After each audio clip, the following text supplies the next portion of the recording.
Welcome, I'm the Kaiju no Kami, and it's time to talk about the worst movies of 2016. The sad part is, the 10 movies on this list were worse than Batman vs. Superman and Ghostbusters. So if you hated those two movies, I hope you didn't see any of these. Number 10. Kicking this list off is a predictable mess that has been done several times before, and that is Jason Bourne. I don't know what they were going for this. They didn't do anything new with it. It's just rehashing the same plot lines, and they just basically started a whole new series of movies. Which is weird, because they said they were going to do this as like a finale to Jason Bourne's story, but no, it wasn't that. It's just another sequel bait. That's all there is to it. Skip it. Number 9. Speaking of unnecessary sequels, Independence Day Resurgence. What were they thinking?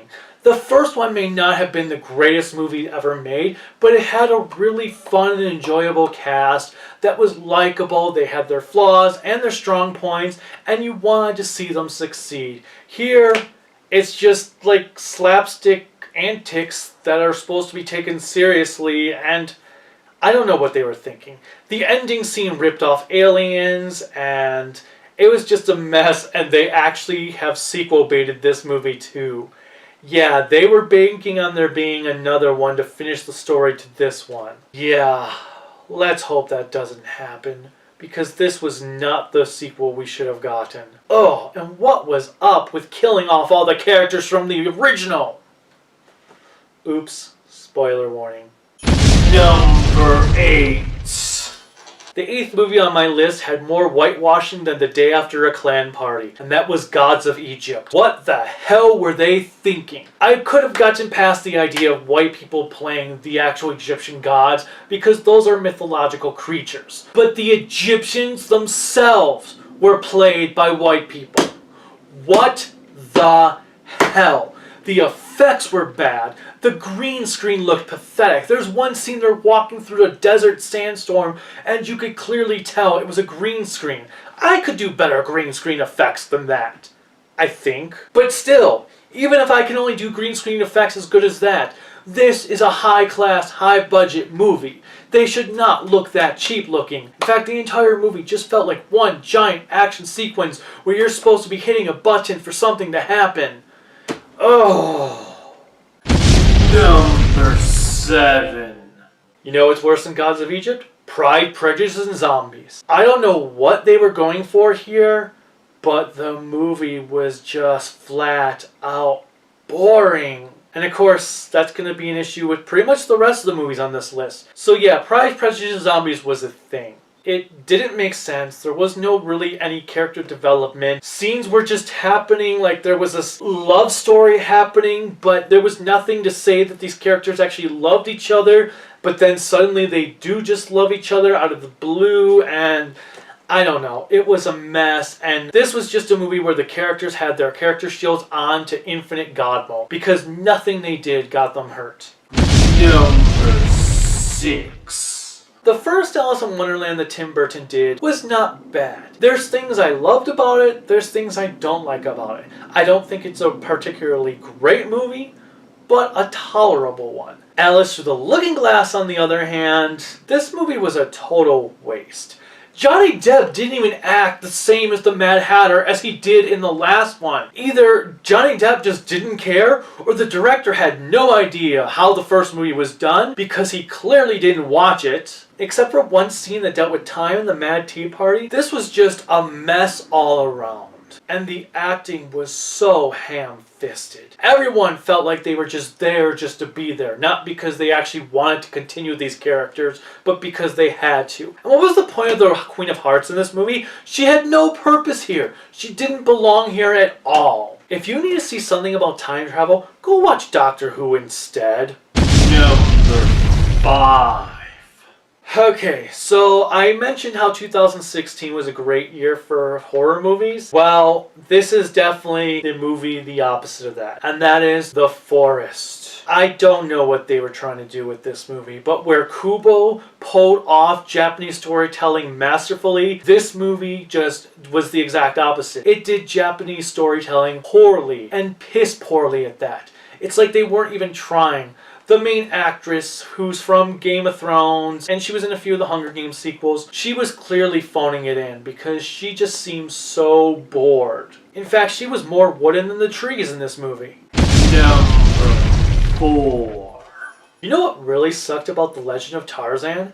It had some really good actors in it. Samuel Jackson and Christoph Waltz were in this. But you know what? They were the only ones who felt like they were actually trying with this material. Although Christoph Waltz was just playing Christoph Waltz and Samuel Jackson was just playing Samuel Jackson. Everyone else was... I don't know what to say. Margot Robbie's accent was horrible. Skarsgård was an awful Tarzan.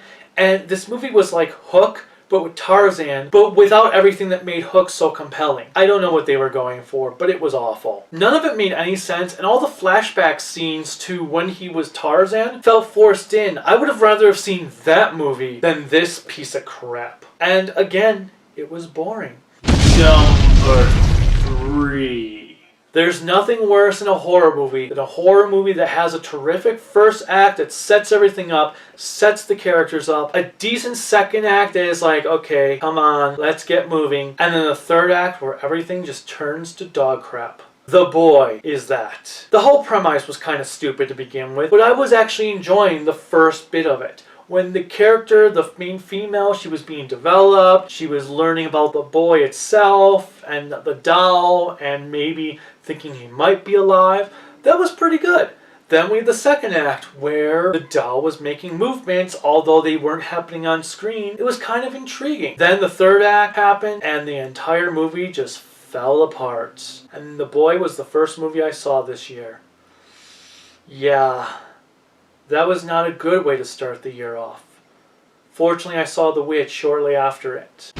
Number 2.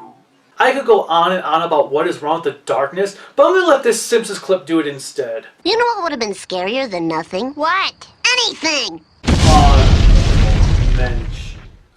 If you had already watched my favorites movies of 2016 list, you will know that I saw 47 movies this year. Well, I can tell you that really, of those 47 movies, probably 25 of them were not good. And as such, there are some honorable, or I guess in this case, it's actually dishonorable mentions. So what is included in those dishonorable mentions?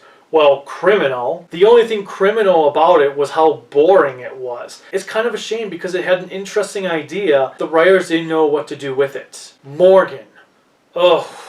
Ex Machina meets Jason Bourne. The first hour when it was like Ex Machina was decent, but then when it turned to pretty much Jason Bourne for the last half hour, everything fell apart. Oh yeah. And then there's War Crap.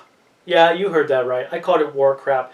If you are a fan of the games and deeply immersed in the mythology, you might have enjoyed this movie. As someone who knows next to nothing about Warcraft outside the Lich King story, and I was looking for this movie to possibly, maybe, make me want to get invested in the mythology, it didn't do anything like that. I just sat there wondering, okay, who are these guys? Why are they here? How is this even relevant to the plot? Oh, we've got this wizard thing here. What? Oh, they're gone already. Okay, who's it? Oh, doesn't matter. Ooh, there's a baby that serves no purpose. Okay, whatever, moving on. So yeah, this movie was not made for people who don't know the games, which if you're going to do a theatrical movie about, probably you want to make it so that anyone can enjoy it. Number 1. The number 1 movie on my list is so goddamn awful, and that is Meet the Blacks. I do not know what it was about this movie. It was not even remotely funny. It was boring and downright racist. And I am not one to get offended by race jokes, but this movie just went way too far. It is horrible.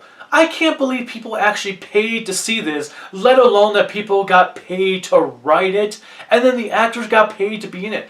I can't even believe that Mike Epps would even stoop so low to make this piece of shit. And that's what it is. A piece of shit. I wish we could purge this movie from existence. Awful, awful, crappy garbage. Do not waste your time on this. It is not funny. It is boring. And the worst thing of a comedy is when a comedy is boring. With that said, that is the end of 2016. Good riddance. Until next year, bye.